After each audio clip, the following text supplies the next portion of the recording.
This summer, say I do. I am marrying a stranger. Like never before. Am I crazy? It's a whole new Married at First Sight on Peacock. Thank God I woke up in love. With new experts. My name is Dr. Lisa. My name is Paul Brunson. More couples. This could be the start of a very successful marriage. And more surprises. Or maybe not. Everything is just not enough. You're a little bit crazy. I don't know what's gonna happen. I want my fairy tale ending. Married at First Sight, now streaming. New episodes Thursdays, only on Peacock. Alright, what's up guys? Welcome to another episode of the TMossBoss Show. In today's episode, we are going to be talking about stalkers. No, I feel like that it's needed to give out advice and to let you guys know how a stalker acts, whether it's an IRL stalker or internet stalker. I've never really have dealt with too many IRL stalkers. Like, I can't think of a time where I dealt with kids that I went to school with where it's like if they had a problem with me, but I was always that kid where I'm like, okay, if I know that you have a problem with me, I'm gonna approach you and ask you what the problem is, all right? But if you want to play games and act all weird, then it's like, all right, bruh, go do that elsewhere. I'm like, I ain't got time for all that. I'm trying to get my education, graduate, and get up out of here and stuff, you know? So, but anyways, no, yeah, it's like anytime because there was this one kid I can think of where it's like he really had it out for me, like just going to school and stuff.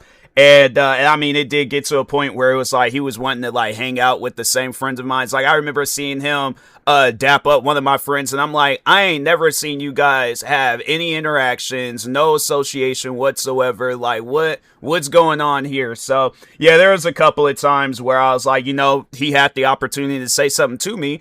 But he only wanted to say stuff to me when he was with his friends, and so I'm like, oh, okay, well, I think that's how it has to go. I just have to catch you lacking. And yeah, the second time around, I just remember how red his face had got, cause yeah, he was white, and so you know, like with somebody of the Caucasian persuasion, you know, they face it tends to get a little bit redder than you know most people and stuff. You know, I guess redder than mine, but yeah, I just remember him seeing him in the hallway one morning. So I'm like, okay, there ain't no teachers, there principals, ain't nobody here. It's me and you, bruh. So it's like, you got something to say it. And yeah, he just kept on walking. And so that's why I'm like, yeah, bro, stop with all that. Go on about your business. But with IRL stalkers, that's what you really have to do with them is, I guess, like, you know, assert your dominance, some would say. And then, yeah, I feel like that at some point in time, they realize that, you know, you're somebody. But that's the thing, like, you know, you'll have some crazy people out there, too. Like, I don't feel like his stalkerish levels, like, is compared to, like, situations that I have heard of with other people. Like, there was a friend of mine where she was talking about that, how she had, like, an ex that was stalking her to the point where she had to, like, drop from social media. Because I remember I hadn't talked to her in years, and so, because me and her, we became friends in 2015, and then, yeah, then she just kind of disappeared for a little bit. I hadn't heard from her in a while. Then I remember, I can't remember if I had reached out to her, if I was like, because she had to have reached out to me, because I was like, there wouldn't have been no way for me to contact her and stuff. So I think she reached out to me. I just can't remember if it was like through Snapchat or social media or what. But no, I do remember eventually she reached out, told me what was going on. And I was like, oh, wow. I was like, I'm sorry that you are going through all of that and stuff. But yeah, you know, she had an ex that was, he was doing any and everything that he possibly could to get a hold of her and stuff. And that's the thing with stalkers, they don't understand when a person wants to be left alone. Like, they don't understand it when it's too late. Now, I think that, yeah, since then, because this was some years ago, I think since then, I would like to hope and think that the guy moved on, but if not, then it's like, bro, when is, you know, the right time to move on? I feel like that right now, you know, her being happily married with kids, it's like, I think that's an indication she at least moved on. So it's like, what's your excuse? And that's the thing, like with stalkers, they don't have nothing going for themselves. Whether it's an internet stalker or an IRL stalker, they don't have nothing going for themselves. If they have, because everybody got 24 hours. Everybody got 24 hours to do whatever it is that you want to do. You could go out for a walk, run, jog. You could go to your favorite restaurant. You could go and get into a hobby. You could go to a sneaker store. I'm saying you could go to a video games, like a retro video game store and things. What else? Hang out with friends, family. There's so many different things that you could do within them 24 hours.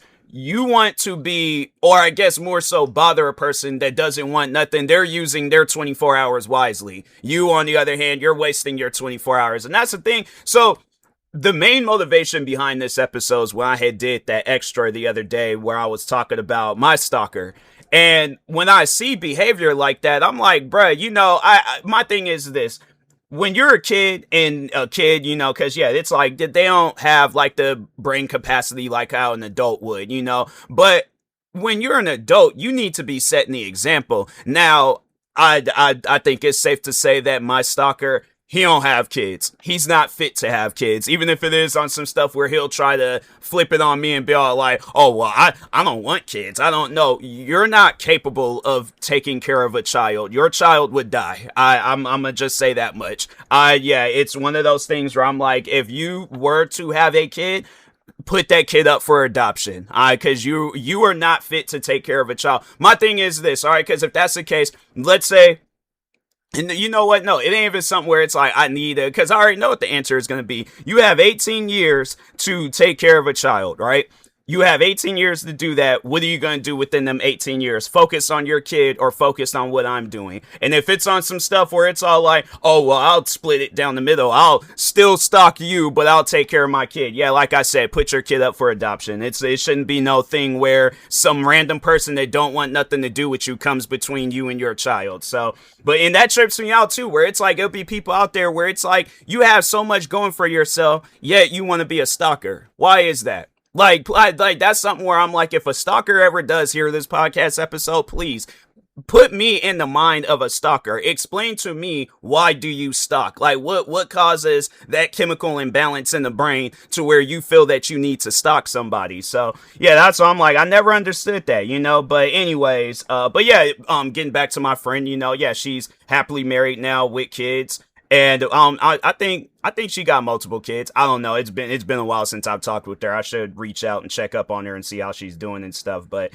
anyways, but yeah, and then you know, just after that, it's like, you know, and then also watching movies and stuff. Now, watching movies about stalkers, I've been seeing that long before I got into content creating, because I have to say, like, for myself, I've mainly dealt with stalkers on the internet, but I've seen like movies and have heard like TV shows, like them like documentary TV shows where they get to talking about stalkers and stuff. Like, yeah, I've been seeing that long before I got into content creating. So no, the first movie that I can ever that I ever remember watching where it had something to do with the stalker was Fatal Attraction. So for those that don't really know too much about that movie, explaining it to you guys the best of my ability. So Michael Douglas, he's the main character in that movie. Glenn Close is the stalker. So Michael Douglas, happily married, has a kid, good life going for himself. He decides to rock the boat. He cheats on his wife. He starts sleeping with Glenn Close. And I think I'm saying her. Is it Glenn Close or Close? Hold on for a second. I gotta make sure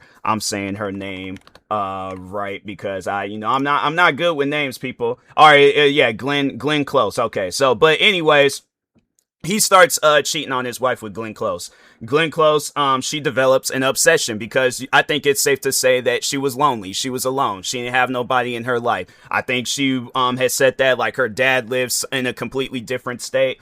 What else? But yeah, it was like, I think it was safe to say that she was lonely and stuff. So Michael Douglas, he gave her a little bit of attention and she ran with it. Like, she grabbed that attention, ran with it, and she wasn't trying to let it go. So then, yeah, Michael Douglas, I think at some point in time, he did call the whole, you know, cheating thing off and stuff. And then she just started doing some old crazy. Like, I think she cut her hands. I think she did something or I think it was her wrist. I think it was her wrist that she cut, because she went to hug Michael Douglas, and then there was this blood on them, and then that's when he looked at her wrist and then seen that her wrist was cut. So it's like, oh wow, she's crazy. So yeah, I think it's safe to say that, like, her character was, you know, I know people try to, you know, jump to her defense where it's like, oh well, she wasn't crazy, she was just, no, she was crazy. Okay, like, I ain't no misguided or anything else. The woman was crazy. All right. So, but anyways, she just started doing some of the most like wild and outlandish stuff. I personally believe that she faked the pregnancy, because here's the thing, right? She most likely then displayed this craziness to other people. I think it's okay to say that. So at some point in time, she says that she was pregnant. She told Michael Douglas that she was pregnant. Then she told, like, oh, if you don't believe me, call this number. My thing is this, right? If you're friends with Glenn Close's character, like in real life, let's say you had a friend like Glenn Close's character in real life, would you tell them no? Like, let's say she contacts you and being like, hey, I need you to, this guy's going to call your number and I need you to fake like being a doctor and things. He's going to ask you some questions and I need you to fake being a doctor and just say, oh yeah, she's pregnant. We did the test, all this other stuff. Cause that's the thing. They ain't like showed that she ain't show no pregnancy test. She ain't showed nothing. All she just said was that she was pregnant and gave him a number. If somebody was, my thing is this, right? Now, if I got a crazy friend, then yeah, I'm like, okay, I'm concerned on what they may do to me because it's later on displayed in that movie how far she would go with her craziness. But my thing is this, if I have a friend like that, I'm like, okay, I know what she's capable of. I've seen her in action. I'm going to go ahead and fake this to make sure that my life is okay. I'm going to go, because the thing is this, she didn't have nothing going on in her life. That was the one time where they showed her having something going on in her life was when she was sleeping around with Michael Douglas. But other than that, she didn't have nothing else going on in her life. So anyways, but yeah, I personally believe that she faked the pregnancy. And then, but yeah, like the stuff that she was doing, I mean, I know people will probably be all like, oh, you're spoiling the movie and stuff. But I'm like, if you want to go watch the movie for yourself, pause this episode right here, go watch the movie, then come back and listen to the rest. But I am going to spoil the movie and some of the stuff that she was doing. One being that she had poured acid on his car. Michael Douglas, Glenn Close poured acid on his car. What else did she do? She kept calling his house number. What else did she do? Showed up to his house when his wife was there. Now, she was just doing that to be petty. Like, she didn't tell, the wife, like, what was, like, why she was really there and stuff. But, no, yeah, she made it seem like that. Oh, yeah, I was, like, just in the area, just want to hang out and all this. And it's like, man, come on now. You know why you at my house. So, but then I have to say this is probably the craziest part of the whole movie. So, Michael Douglas ends up getting his kid a bunny rabbit. He ends up getting his kid a little pet. And then they went out somewhere. I can't remember where they went, but they came back home. Now, they were showing like two scenes at the same time. They'll show like, well, not at the same time, but they'll show like one scene, then they'll cut to the other scene, then they'll go back to the original scene and kept doing that. So they showed when the mom was walking in the house. She can smell something cooking. And so I think some people might know where I'm going with this and being like, no, yes. If what you're thinking is what happened in that movie, yes, you're thinking the right thing that Glenn Close did. Mind you, this was all over just an affair and stuff, right? So anyways, and by the way, the wife, she ended up finding out Michael Douglas did tell her because things was getting too out of hand and stuff. So, and I think it was after the rabbit situation and stuff. So, but anyways, continuing on with the scene and stuff, because I know people are like, no, don't tell me don't tell me what you're about to tell me. I'm going to do exactly that. I'm going to tell you what happened. They show the mom walking through the house. She smelled something cooking. You see the kid running, and then they cut to the other scene where you see the kid running to the cage for the bunny. Then you see, then it cuts back to the mom. She's now walking into the kitchen. She sees something on the oven, boiling over. They show the kid still, cut into the other scene, show the kid running to the bunny, cage and stuff. The mom gets a little bit closer, then they just kind of going back and forth. Then it shows the kid getting up from the cage, because eventually the kid does make it to the cage. And then the kid's all like, I think they was like, Mom, Dad, my bunny is missing or something like that. Then the mom opens up the lid to the pot, and then you can see that the bunny was inside the pot.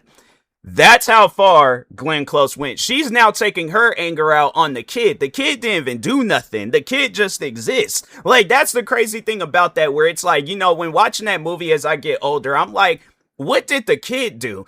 So that's the thing, like, with stalkers, is that they don't have no concept of other people's feelings. They don't have and that's why I was like, no, when dealing with this last stalker that I was dealing with, he was wanting to do that. He was wanting to like reach out and talk to other people. And I just think before doing this episode, I looked and seen one of the tweets, and he's just pretty much just trolling at this point. Like, he's trying to get underneath people's skin, but it's like, fam, you're blocked. Like, that's the thing, you know, with stalkers, they're kind of stupid. Like, they don't have no thought process. Like, education is not there. That's not the first thing that they ever received in life, you know. Like, I don't know what the case is with my stalker, but yeah, you could tell that, you know, an education, you know, wasn't really a priority in his life, because he spent his whole life stalking people and stuff. So, but anyways, but yeah, to explain, because that's the thing though with that movie. It's funny because Fatal Attraction had it had an alternate ending. So they had the original ending where Glenn Close, she shows up to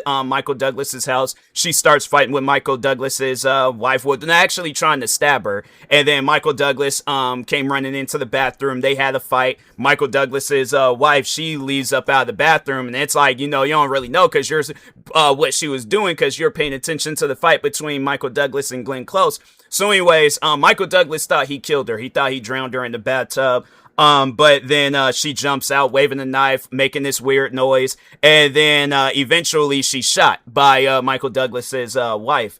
And then, then that's the end of the movie and stuff. Now they had an alternate ending where I don't know exactly how it got to that point, but they do show where she gets arrested. And that's the thing. With stalkers, those are the only two outcomes that they have, is either getting killed or getting arrested. One of the two. I've never heard of a successful stalking story where it's like and that's because that's the thing with stalkers, is that they have an obsession with people, right? And then plus on top of that, them feeling lonely, whoever it is that gives them the most attention, that's who they want to flaunt to. That's who they want to, you know, I guess, like, try to be involved in their lives. And I've sadly have, you know, made that mistake of giving my stalkers attention. Because, yeah, over the years, like, I can think back on the very first stalker that I ever got on the internet. There was this kid, and it's crazy. His name, I'm telling you, unless it's an Asian dude named Glenn, any other Glens in this world, I'm like, leave them alone, all right? But yeah, if it's an Asian dude named Glenn and he got a wife named Maggie and they in the middle of a zombie apocalypse, though, that's the only Glenn that you need to be paying attention to. But anyways, yeah, I had my own little personal Glenn Close, but his name was Glenn Gregan.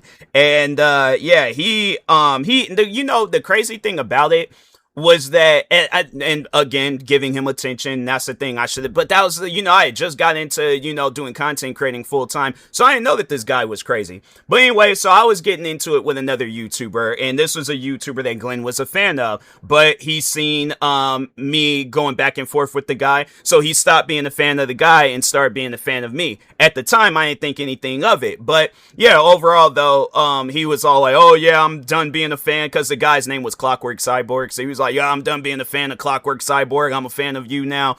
So I was like, didn't think anything of it, you know, just allowed him to be on my channel and stuff. Then he got upset because he asked me to react to a video, and I'm like, bro, I'm not interested in that content. You know, it's like, I'm not going to react to a video because the reaction is not going to be genuine. It's not going to be a realistic reaction. Now, if you see my videos, you see how either if it's a video where it doesn't really require me to laugh, I'm talking about it. And if it's a video where it's entertaining, I'm entertained, whether it's action, drama, whatever the case is and stuff. I'm like, no, this is actually a pretty good video and stuff. But the video that he wanted me to watch was like of these ponies killing each other and stuff. Now, maybe at one point in time, yeah, maybe when I was Glenn's age, because I think Glenn was like either 12 or 14 years old. I can't remember. But anyways, yeah, if I'm a kid watching this, I'm like, oh yeah, haha, funny. It's ponies killing each other. I was maybe 18, I think, at the time. How old was I? Yeah, I think I was 18. I think I had just turned, no, actually I was, no, was I 18 or 19? I can't remember exactly what, how I was between that age of 18 and 19. I don't have, you know, I guess like not like that sense of humor in me where it's like it's content. You could tell, even though it was like bloody and all that stuff, the ponies killing each other, it gets to a point where I get a little bit more mature in life. And I just feel like it's like that with a lot of, you know, young adults. You get a little bit more mature. So content that you found entertaining when you was younger, it ain't gonna be the same. Like there's some stuff that I watch, like it might be a cartoon, it might be a movie, whatever and stuff. But overall, I'm like, yeah, there's just certain things where I'm like, you know, you just kind of grow out of it and stuff. And so Glenn didn't understand that, and he was upset at the fact that I didn't like the videos and stuff. So then that's when he was like, oh, I'm done being a fan of you, I'm gonna be a fan of Clockwork Cyborg. And I'm like, okay, bye. I'm like, do you want me to go over to your house and press the unsubscribe button for you? Like, I don't care. I'm like, you're telling me, I'm like, yeah, you unsubscribe. Meanwhile, I just gained 10 more subscribers. Do you honestly think I'm supposed to be hurt by you unsubscribing? So Glenn, he wasn't really getting no attention from Clockwork Cyborg. I think Clockwork Cyborg must have blocked him. So then that's when he came back to my channel. And so I got on him about that. And I was like, hey, stop doing that. Stop coming back and forth to my channel. Like, I don't want you here. Go on about your business. He didn't like that. And so, yeah, that's when he, at that point, just started being weird in my comment sections, threatening me, threatening my fans, threatening my friends. So, yeah, one day I just snapped and I went off on him. And then it was funny because he had, he was like going after my fans. They caught wind of it. Then gave him a taste of his own medicine. Then that's when he posted the video, I think, assuming that I was going to feel bad. And I'm like, I don't. And a matter of fact, this is what I want from now on for anybody that I get into it with. I want to see them cry. I want to see them in an emotional state, because that's the thing with people. This ain't even just talking on stalkers, but it's like, if you have a problem with somebody, but this is like some self-inflicted problem, leave that person alone. They don't want to be bothered with you. They don't know stuff where it's like, oh, well, no. If my thing is this, because I like, just even with like internet beefs and dramas, like I can think of some times where I'm like, not even think of all the internet dramas that I've been a part of. You put yourself in a situation where you want to cause problems with me. Do not be surprised on however I react or whatever I say and do. And that funny thing is like a lot of times, like people, they try to make me feel bad for the things that I've said and done. I don't.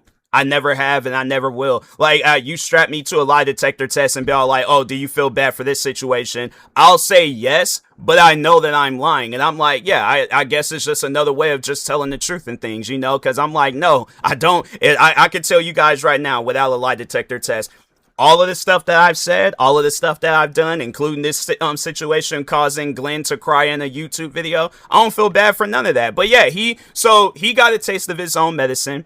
And then he posted a video of himself crying, talking about he wants he wants me to tell my fans to leave him alone. I'm like, no, the thing is this. You wanted to play a grown man game. Welcome to the club. Welcome to the grown man club. All right. So yeah, if you post a video of yourself crying and things, I'm like, man up. That's all you gonna get from me. But you think, and that's the thing too, because I'm like, okay, you were just threatening my life the other day, and then all of a sudden now you want me to tell my fans to back off and leave you alone. No, that's not happening. So now what? Where do we go from here? So yeah, I mean, like my fans, they were really going off on him, and that's why I was all like, huh, wow. And so I did afterwards, I did say, like, when like I started to get into more dramas and stuff, I didn't want my fans to get involved in stuff. Like I'm like, you guys came here for the content, so that's why I want you guys to leave here with, not whatever dramas I go through.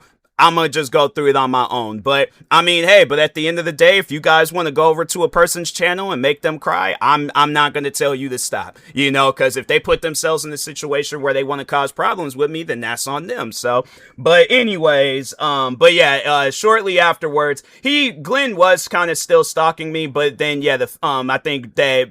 No, because it was actually, it wasn't even my fans. So it was the Thomas the Tank Engine situation. He was the reason why that whole thing had started, where I got the beefing with that community and stuff. And then when they realized that he was the person behind it, like me making videos about them and stuff, that, yeah, they turned on him. And so at that point, because that was all that he really had going for himself. And so when I had turned that community against him, then he just disappeared on the internet. And so, yeah, I was like, I always had found that crazy though, and I was all like, huh, wow, I didn't realize it was that easy in things. But anyways, but yeah, it's like dealing with him, and then when getting into it with just the robot and seeing how his fans how they act. And I mean, even the one racist Twitter stalker that I was dealing with a while back, I don't know if he still stalks me today, but I guess like it's not as active as it once was. And, but yeah, it was like, you know, having it where it's like he's reposting my videos, had like a whole Twitter account, probably still to this day does have a whole Twitter account dedicated to me and stuff. But it's like seeing that, I'm like, do you guys not have anything better else to do? But that's the thing with stalkers. They don't. It's like, and you know, that's like I was saying with Fatal Attraction, the only outcome for a stalker is them getting killed or them getting arrested. And the reason why I say that is because, and I feel like that this was besides, because I know people are like, you can't base a movie off of like stalkers and stuff like that. Like there's so many different. So I'm like, okay. Because I feel like people would have called me out on that. They've been all like, yeah, you know, you're going based off of a fictional movie and stuff. This is a real life situation. It was this singer from some years, I wouldn't say like a long time ago, but it was a singer that was, I think, yeah, they was like, she was on that show, The Voice. She had a YouTube channel. It was this this woman named Christina Grimmie. But yeah, she was shot and killed by a stalker. So the stalker, I don't know, like he had this weird obsession with her. And I think it did get to a point where people were telling them like, hey, you need to relax. You need to calm down. Like, she doesn't want to be bothered with you. She don't know you. But I think he was going around telling people like, oh yeah, we're in a relationship and all that stuff. And so anyways, fast forward. She's at I think they said it was at a meet and greet, I believe. She performed at at some place, and then she did kind of like held a meet and greet afterwards. So she's taking pictures. So yeah, there's all like fans were lined up as Grimmy signed autographs and took selfies with them. At 10:24 p.m., 27-year-old Kevin James Loibel, whatever his name is, who was in line, approached Grimmy when it was his turn. She opened her arms to hug him. Then they say he pulled out a gun, shot her 3 times, point blank range. And then they said that her brother tried to tackle the guy and wrestle him down to the ground. But then they said that the guy broke free, stood up against the wall, and shot and killed himself. And I'm like, and that's the thing, stalkers don't realize that's your only outcome. There ain't no other outcome when it comes down to stalking. If you genuinely, and that's just the crazy thing about it too, where it's like, this guy had like a chance to see her like in person. She goes at you with open arms and you shoot and kill her. Explain that. Like, that's the thing that I don't understand. And it's like, okay, what did she like? And there's no disrespect to her. All she ever did was put out music. All right. That's it. That's all that she's ever done. I guess more so, you know, in that guy's, in his eyes and stuff, all she's ever done is put out music. She ain't never reached out to you. She ain't never did nothing. The first time you guys have an interaction, you make it to where everybody in that area is now traumatized for life. A brother lost his sister. And that's the thing where I'm like, you know, people don't be thinking along those lines. People don't be thinking along the lines like, what's the outcome of stalking and doing that? And I'm like, and that's the thing. I'm like, you know, to break that news to you, it's either death or prison. And that's the thing where I'm like, you know, I know people probably ask me that question. It's like, what would I ever do if a stalker, if it got that bad? Yeah, I'm like, the thing is, I've sat down, I've thought about it, and I'm like, you know, if it gets to that point where it's either my life or theirs, I'm sorry, but I'm taking a life that day. You know, I guess if they don't take mine, I'm taking theirs. So yeah, that's why I'm like, you know, and then that's with this last guy. He was, and that's, I'm not worried about him because I'm like, I know he's not mentally, capable of owning a gun. So that's why I was like, yeah, you know, sometimes like people can play it off and all of that. But I'm like, if it did get to a point where I needed to defend myself from this guy, I'm not going to hold back. I'm not going to be like, oh, well, he's mentally challenged, so I'll just, you know, let him go. No, I'm going to beat him down wherever he is. Or if I have a weapon and he has a weapon, I'm like, okay, well then I guess we got to do what we got to do and stuff, you know, but I'm going to try my hardest to make sure of it, that my life doesn't get taken whatever day that happens. So, but yeah, it's like, you know, with stalkers, that's the thing. And I think that when they hear stuff like that, hopefully it snaps in their head that it's like, all right, maybe I do need to leave this person alone. But that's the thing, you know, with stalkers, they will find every reason possible on why cause yeah, if you ask this guy on Twitter, the Talonmation guy, ask him why is he stalking me, he's going to give you every answer besides the like legitimate answer. He don't have no friends. He don't have nobody in his life that he can talk to. Nobody gives him any form of attention whatsoever. He looks at me. He's like, hey, well, this is better than nothing, you know? And that's why, and the thing is this, I learned that. I understand that. So that's why I'm like, no, from now on, the only thing that I'm going to do is if I see him tweeting a friend or if I see him, you know, I'm going to tell them, block this guy, don't have no form of contact with him. And there was, cause no, he tried to do that. It was, with a friend of mine, she's a streamer.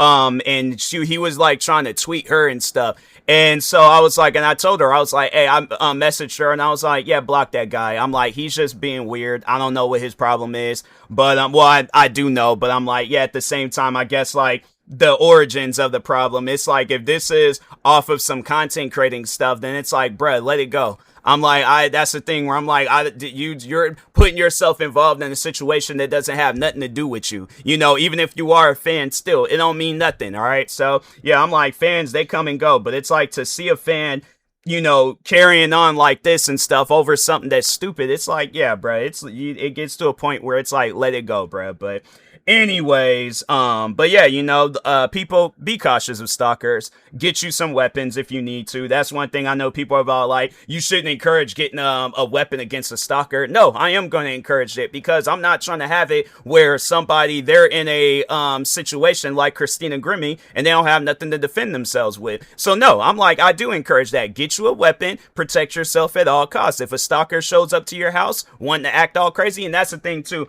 another situation where I wouldn't really say it was stalking, but it's definitely one of those things where it's like, you know, just listening to other people and stuff. And I guess like, you know, having that obsession with others. Cause I feel like that might be another thing too with this, Talimation guy, is that he has an obsession with, just the robot, the one that started the drama and stuff. So anyways, what I think is that what's, you know, gonna probably the outcome of this guy is that listening to him or listening to somebody else that gives him attention, that he's gonna mess around and I guess just take things too far. And that's why I was like, you know, thinking of that one woman, Ashley Babbitt, I think that was her name. But she was a Trump supporter and she was there on that January 6th Capitol riots. And so she was the one that got shot and killed by that cop. And so yeah, listening to Trump, and it's like, that's the thing, people, you had that much of an obsession of somebody, so where you listen to any and everything that they say, they don't put your life in danger. And that's the thing. And so the reason why I'm bringing that up is because I feel like that when just seeing her face on how, like, after she had got shot, because I seen the video, and when you see her face, you can see the immediate regret of her actions that day. That she was like, you can see right there that she was thinking to herself, I shouldn't have been here. Like, I don't need to be here and stuff. And then, yeah, you know, because of Trump's word, she lost her life. And so, and it's, you know, this was crazy to me where it's like, this man got his supporters killed and y'all still put this man back in office. That's just some weird stuff, man. So, but anyways, yeah, but it's like, you know, and I feel like that's going to be the outcome of my stalker, and a lot of different stalkers. They either will find themselves going to prison for a long time, maybe then, and then, yeah, then I feel like that, you know, sometimes you'll see where it's like, when they get out, that it's like, you know, you are not to reach out to this individual whatsoever and stuff. Are they going to listen? No. I'm like, and that's the thing where I feel like that, you know, the only, I guess, outcome to, I guess, keep them from stalking you and keep other people maybe from stalking you is that, I'm not saying you gotta go out and find your stalker and all that, but it's like, if it's, the thing is this, they'll find you before you find them. So I guess all I gotta say about that is just be prepared, you know, and that, yeah, if a stalker, they do approach you on some old weird behavior and stuff, I'm like, do what you gotta do to defend yourself, you know? So, and if that means you have to take a person's life that day, hey, it's one of those things where it's like, you know what? At least you ain't gonna have to worry about that person no more. They put themselves in that situation where they want it to be all weird and stalk you and show up to wherever place that you're at. So however you handle it, I'm not saying that it's a, you know, like, wait until they do something, but if you have the sense that they're going to do something, handle it. So, but anyways, with that being said, talk to y'all later. Thank you guys for watching and or listening. Stay tuned for the next episode. Like, subscribe, viewing this on YouTube. Follow, subscribe, viewing this on the podcast streaming service, and peace.